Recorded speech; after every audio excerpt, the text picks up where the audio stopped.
You can be free right now in an instant, in this moment. You're listening to Inspire Me with Jay, where science meets spirit and stories of meditation and the near death experience awaken what's possible within us all. I'm Jay, and this is your moment to be inspired.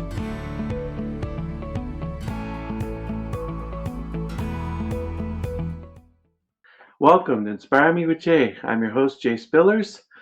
I'm going to be talking about freedom from within, being free within yourself. And really, when you think about it, all of the freedoms are basically irrelevant if you're not free within. Because I'm very libertarian. I'm politically independent, but philosophically libertarian. And I believe in personal freedom. I believe in economic freedom, all these different things as a libertarian. Freedom is very important to me. But I recognize that unless you're free within, all the freedoms out here aren't really going to matter. You aren't going to be able to enjoy being socially free, being financially free, if you're not happy within yourself, if you're not content within yourself, if you don't have a centeredness within your being, you're not going to be happy. And we all kind of intuitively know that. And I kind of think that's the main reason why I do a podcast and I write my books on things that connect to inner freedom rather than outer freedom. Because I realize that this is the ultimate game changer, is to be free within yourself. We spend so much time fighting and striving for these political ideals, these social ideals, and we spend a lot of time on social media arguing with each other, and we worry about what if we lose this right, and what if this happens, what if that happens. But we could actually be free regardless of what happens out here, regardless of how chaotic it is out here. Even with a satanic cabal ruling us, if we're free in here, we're okay, ultimately, you know.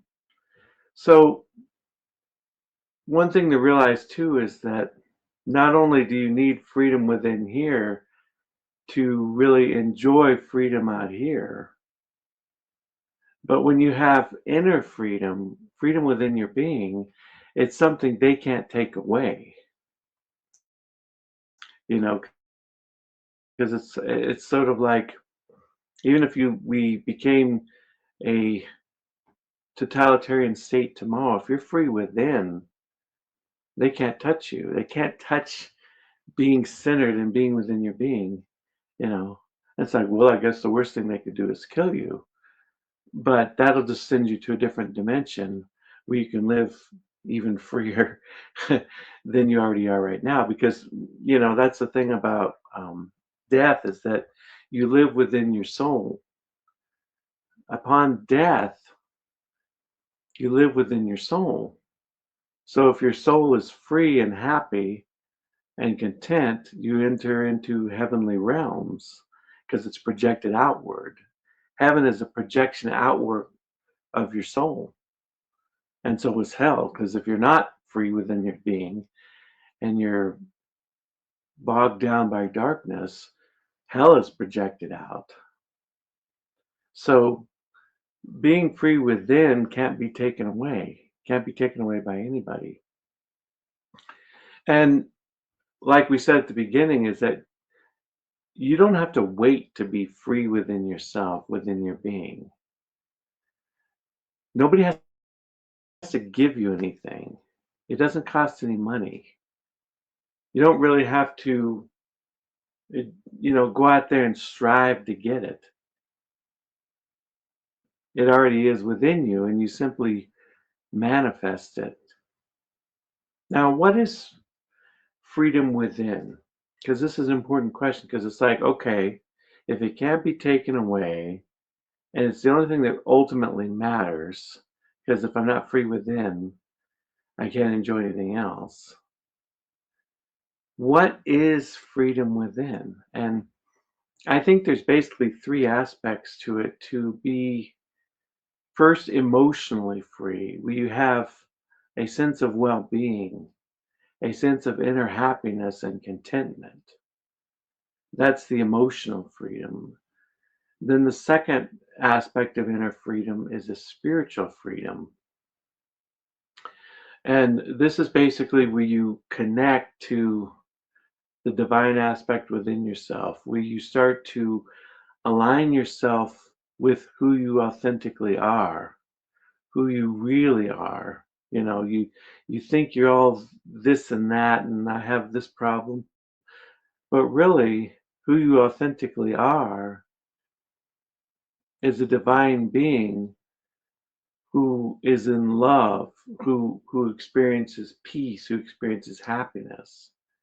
We don't always feel that way, but when you connect inward, you can realize that those are who you truly are. So you have the emotional freedom, the well-being, the inner freedom, connecting to the divinity within yourself to align authentically with who you are. But then there's a third one too, and this one's maybe not as important, but it still has some importance, and that's to be physically free.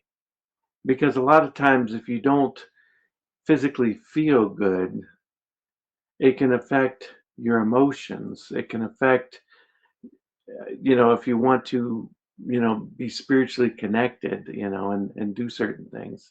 So it's like it does have a certain level of importance. You want to be physically free. And, to be physically free just means that you take control of your own health. You're not waiting around for all these things to happen. It's like, um, whether I have universal health care or not, I can take control of my health. Whether the healthcare system that's there is good or not, I can take care within myself to be healthier and stronger and happier and have that sense of well-being within my physical body. So, so you have the emotional health, well-being, you have the spiritual, connecting to the divine, and the physical that I take control of and move within it. And so, like, what are some of the practices that can get us these things to really be free within ourselves? And, the main practice, the one that I'm all about, of course, is meditation. Because within meditation, you can achieve inner happiness, you can achieve inner peace, you can achieve that sense of well-being, so you can have that emotional freedom, but then you can also spiritually connect to who you really are, to what you're really about. You can connect to God and the divine and see it within yourself and to align to your true essence.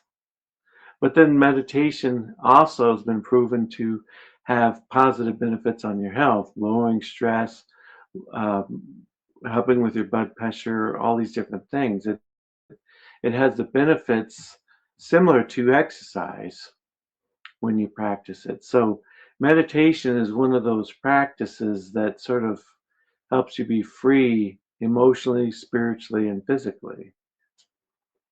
And there's other practices too that can be helpful, like prayer. Prayer obviously is primarily for the spiritual, but it can also positively impact your emotional health as well, and to some extent maybe your physical.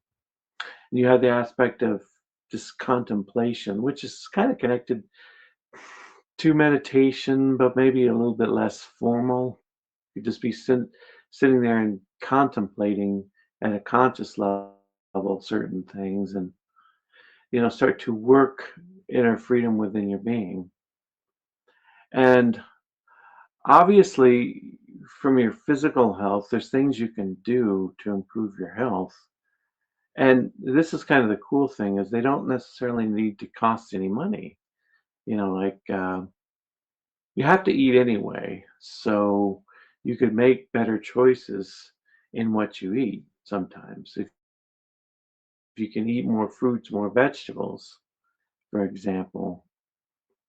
And another thing that you can do, like I do, is intermittent fasting, where this can dramatically improve your health. It can help you to feel better physically speaking. And, like the way I do it is you eat within an 8-hour window, and then the other 16 hours you fast, you don't eat. And you just sort of get disciplined within your mind and body to do that. And then when you do that, you can get various health benefits. It helps to detoxify your body when you can do things like intermittent fasting, and it can help to lower your blood pressure and things like that. So that's one way you can take physical control of your health and be more free, physically speaking, is through intermittent fasting. And of course, you can do regular fasting too, like where you do like a 24-hour fast, 48, 72 hours. And this can help to cleanse the body, reduce your risk of things like cancer and heart attack and stroke, things like that. So there's certain practices you can do. And, if you want to learn more about like meditation, just send me a message because I teach meditation. I could help you to start to meditate and become free within. And, the thing is that sometimes you do get distracted and you kind of get off track, but you can always refocus yourself too through meditation. Meditation will help to, center you and free you and keep you there longer. But sometimes if you get off track, it can bring you back too. So it has sort of a twofold impact of keeping you spiritually free, mentally happy, and content. But then it can also help to refocus you back on those things that are positive. So those are some of the practices. Now, when you are free within, you can become transformed, because when you have a sense of well-being and you're happy and content within yourself, how is this going to affect the life out here? Well, like if you're married, you're going to be more content, less critical. You're going to start to see things from a different paradigm. Try to see the more positive aspect. Try to be a little more forgiving and understanding. This is all going to be going on. So it's like, that can help with your marriage. But then as you act out from a state of being better well-being, it's going to impact how the other person responds to you, and they will start to be more positive towards you. So it has sort of both aspects where it's changing you within, but then it's also as you start to act out from being freer within, being as having the sense of well-being, it starts to impact how they respond to you. And then you may be able to help someone else to achieve greater freedom within themselves.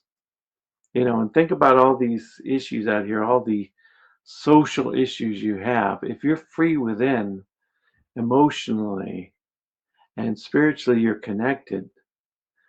All these things like drug, alcoholism, drug addiction, those things can then dissipate, and you can help others to get rid of those issues in their life and to prevent from going in those kind of directions. And you can reduce violence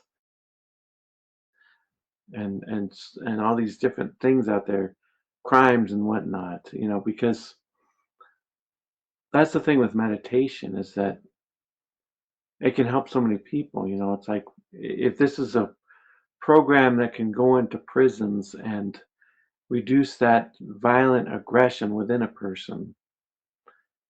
And then it can also go into rehab centers, alcohol and drugs, and help them to get free of alcohol and drugs. And then it can go into schools and help kids to reduce aggression and to focus more on the things that they're supposed to be focusing on. So it's like, anywhere you go, schools, prisons, rehab centers, hospitals, you name it, when you start to do the meditative practice, these people can start to free themselves from within and transform themselves. And then as you transform yourself, you can help to transform the world. And this is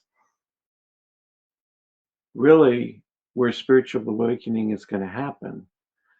More people are going to have to be free within. It's sort of like we reach a critical mass where more people start to vibrate higher, get free within emotionally, spiritually, and to some extent physically. And then the world starts to change. The world starts to vibrate higher itself. People start to impact others in a positive way. It's sort of the ripple effect, when you throw a stone in the water and it creates ripples. This is the path to spiritual awakening, is to raise the critical mass. And part of this is going to happen, obviously, through more and more people doing positive practices like meditation. And prayer is important too. Prayer can also be something that can help to transform the world too. It's just we need to sort of up our game, so to speak, because there's always been people that have meditated, always been people that have prayed, but sort of like up your game on it. If you already do those things, do it more faithfully. Help others to do it. Encourage others to do it.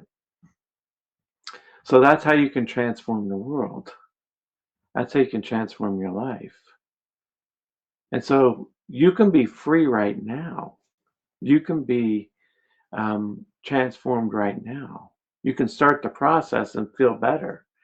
It's like start a meditation practice.